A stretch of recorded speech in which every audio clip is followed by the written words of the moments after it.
Hello guys, Happy New Year. Kani akong gibuhat, pampaswerte ni siya. Gibutangan og itlog, tapos ang kilid gibutangan og chocolate, tapos sa likod gibutangan og laurel dahon. Dayon butangan pod siya og kwarta 158. Imo na siyang kuhaon, ibutang nimo sa imuhang alakansya pag 29 days na.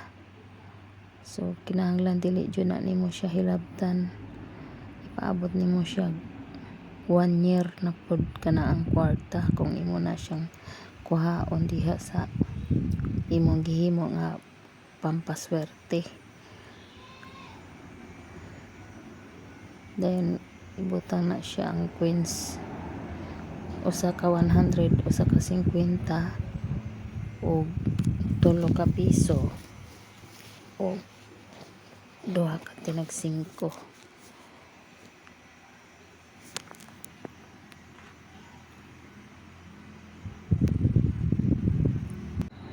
Duha ka tinag 5, tapos ibutang na siya dinha sa kilid, ipatindog na siya, ipatindog.